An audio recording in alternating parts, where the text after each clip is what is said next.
Hello दोस्तों, आप लोग कैसे हैं? आशा करते हैं कि आप लोग बहुत अच्छे होंगे, मस्त होंगे, स्वस्थ होंगे। आइए कक्षा 10 का विज्ञान देखते हैं। आप लोगों का 25 तारीख का पेपर है। इसी टाइप का सवाल आते हैं, इन सवालों को हल करते हैं। लिखा है कि 10 सेंटीमीटर फोकस दूरी वाले अवतल दर्पण से कितनी दूरी पर एक वस्तु रखी जाए ताकि उसका 5 गुना बड़ा प्रतिबिंब बने, जबकि प्रतिबिंब वास्तविक हो। प्रतिबिंब की स्थिति भी ज्ञात कीजिए। पूछा है प्रतिबिंब की स्थिति कैसा कैसा प्रतिबिंब बन रहा है, कैसा नहीं बन रहा है, उल्टा बन रहा है कि सीधा बन रहा है, कैसा बन रहा है, यही पूछा है। तो आइए सवाल को सॉल्व करते हैं। कहा कि 10 सेंटीमीटर फोकस दूरी वाला ना, तो फोकस माइनस 10 सेंटीमीटर हो गया है, क्योंकि अवतल दर्पण है, इसकी फोकस दूरी ऋणात्मक होती है। ठीक। और ताकि उसका प्रतिबिंब 5 गुना बड़ा बने, तो आवर्धन क्षमता कितना दिया है? -5। तो सूत्र लगाते हैं। आवर्धन क्षमता का सूत्र भी होता है m बराबर -v/u होता है। ठीक है। तो यम का मान पता है, -5 बराबर -v/u। ये माइनस माइनस से कट जाता है। v का मान निकालेंगे तो 5u आ जाएगा।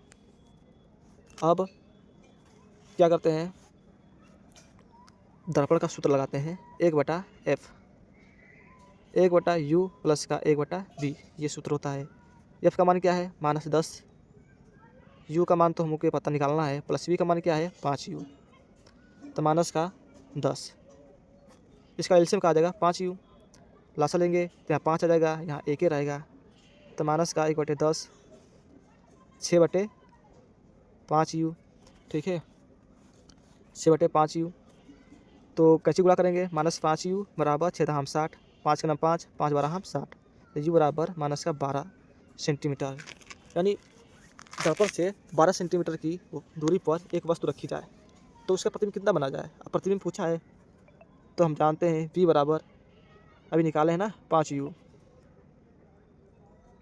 तो v का मान निकाल लेते हैं, तो 5 गुणे माइनस का 12, तो v बराबर 12×5 = 60 सेंटीमीटर। यानी प्रतिबिंब कितनी दूरी बनता है जब वस्तु को 12 सेंटीमीटर पर रखा जाता है।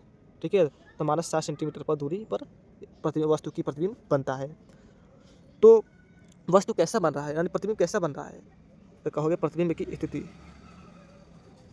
प्रतिबिंब की स्थिति, प्रतिबिंब की स्थिति कैसा रहेगा? वास्तविक रहेगी। ठीक है, वास्तविक रहेगी, उल्टा रहेगा, वस्तु से 5 गुना बड़ा रहेगा, वस्तु से 5 गुना बड़ा, वस्तु से 5 गुना बड़ा, यही हमको बताना है। अब अगला सवाल देखते हैं। दूसरा सवाल देखते हैं।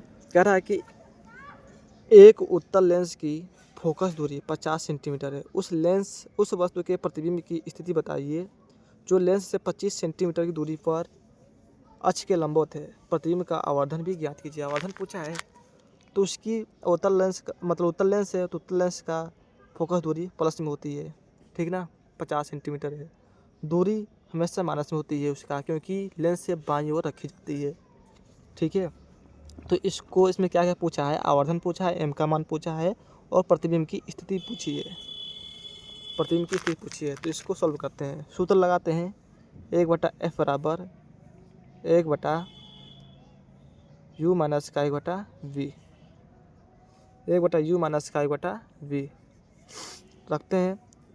तो 1/f यानी 50 बराबर 1/u कितना है? माइनस का 25 और माइनस का v हो गया। ठीक है, इसको सॉल्व करते हैं। इसको इधर लाते हैं तो 1/v हो जाएगा, और इसको इधर लाते हैं तो माइनस का 1/25 और माइनस का 1/50। तो इसका एलसीएम कितना हो जाएगा? 50 एलसीएम हो जाएगा, तो माइनस का 2 और माइनस का 1। ओके।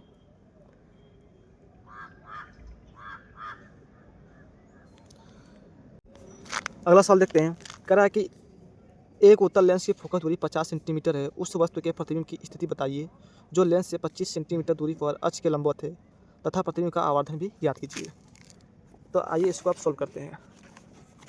ठीक है, इसको देखते हैं। कह रहा है कि एक उत्तल लेंस की फोकस दूरी 50 सेंटीमीटर है, तो उत्तल लेंस की फोकस दूरी जो होता है पॉजिटिव होता है। ठीक ना, प्लस का 50 सेंटीमीटर। और बोला है इसमें कि उस वस्तु के प्रतिबिंब की स्थिति बताइए जो लेंस से 25 सेंटीमीटर दूरी पर है। तो u बराबर माइनस का 25 सेंटीमीटर, क्योंकि वस्तु जो होता है लेंस से बाईं ओर रखी जाती है इसलिए इसको ऋणात्मक लिया जाता है। पूछा है कि इसमें वस्तु की प्रतिबिंब की स्थिति बताना है और आवर्धन भी हमें बताना है।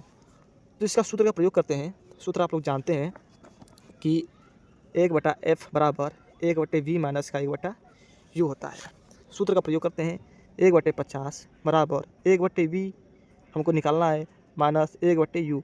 u जो है -25 है ना, तो प्लस बना लेगा 100, मतलब प्लस बना देगा 25। आगे इसको देखते हैं, सॉल्व करते हैं तो क्या निकल के आ जाएगा कि v का मान आउट कर लेते हैं। v का मान तो क्या निकलेगा, 25 उधर भेजते हैं, क्या आ जाएगा 1/50 माइनस का 1/25। ठीक है, तो 1/v बराबर इसका एलसीएम आ जाएगा 50, तो यहाँ 1 माइनस का 2। आप लोग जानते होंगे ये सब हल करने के लिए। आगे हल करेंगे तो माइनस का 1/50 आ जाएगा, तो v का मान निकल के आएगा माइनस का 50 सेंटीमीटर। तो ऋणात्मक चिन्ह ये दर्शाता है कि वस्तु का जो प्रतिबिंब बनता है वो उल्टा बनता है और आभासी बनता है। ठीक है, आवर्धन निकालते हैं। आवर्धन का सूत्र होता है कि m बराबर v/u होता है। ठीक है, तो m का निकालते हैं, v का मान माइनस का 50, u का मान माइनस का 25, काटेंगे 25 का 25, 25 दूना 50, तो m बराबर प्लस का 2 आ जाता है।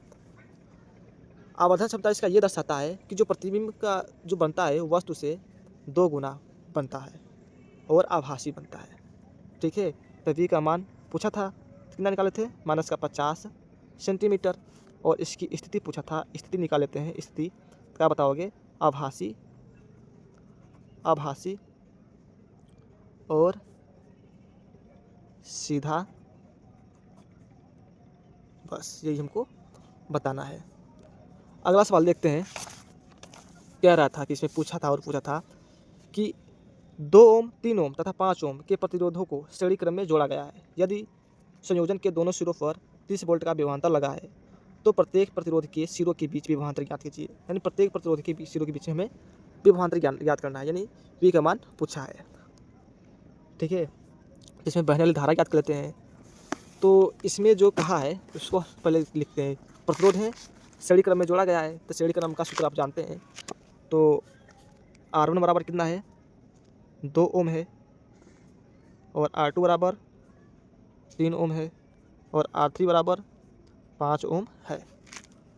कितना वोल्ट दिया है सबको, 30 वोल्ट दिया है। तो हल करते हैं, श्रेणी क्रम में जोड़े हैं ना, तो R का सूत्र निकालते हैं, R1 प्लस का R2 प्लस का R3। ठीक है, निकालते हैं तो R का मान निकालेंगे, 2 प्लस का 3 प्लस का 5, तो R का मान निकल के क्या आएगा, 5 3 8 2 10 ओम। अब उसमें कितना धारा बह रही है उसको निकाल लेते हैं। तो I बराबर V/R होता है। ठीक है, तो धारा निकाल लेते हैं। V का मान 30 और R का मान 10, तो कितना धारा आएगा, धारा कितना आ जाएगा, 3 एम्पियर।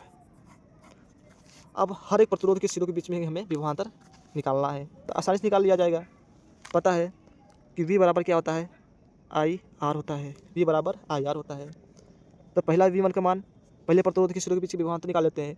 तो I कितना धारा बह रहा है, 3, और प्रतिरोध कौन लग रहा है, 2, तो V1 बराबर 3 दूनी 6 वोल्ट। पहले प्रतिरोध में 6 वोल्ट का धारा जा रहा है। ठीक है, V2 निकाल लेते हैं इसी प्रकार से, IR2, तो V2 बराबर 3, V2 बराबर 3 गुणे में R2 का मान कितना, 3, तो V2 बराबर 3 त्रिक का 9 वोल्ट ले रही है। ठीक है, V3 का मान निकाल लेते हैं, I बराबर R3, तो V3 बराबर I गुणे R3 का मान कितना है, 5, और V3 बराबर I का मान 3 गुणे 5, तो 5 3 15, यानी 15 वोल्ट का धारा ले रही है। तो सबके बीच में विभवांतर हमको पता हो गया। तो इसी का मान पूछा था, तो इसको लास्ट में लिख लेना, V1 बराबर 6 वोल्ट, और V2 बराबर 9 वोल्ट, और V3 बराबर 15 वोल्ट। तीनों को जोड़ेंगे तो 30 वोल्ट निकल जाएगा।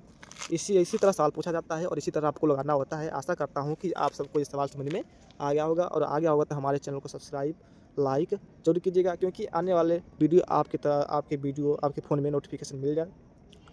और वीडियो पसंद आया हो तो ज़रूर सब्सक्राइब कीजिएगा। मिलते हैं अगले नेक्स्ट वीडियो में कल। थैंक यू, धन्यवाद।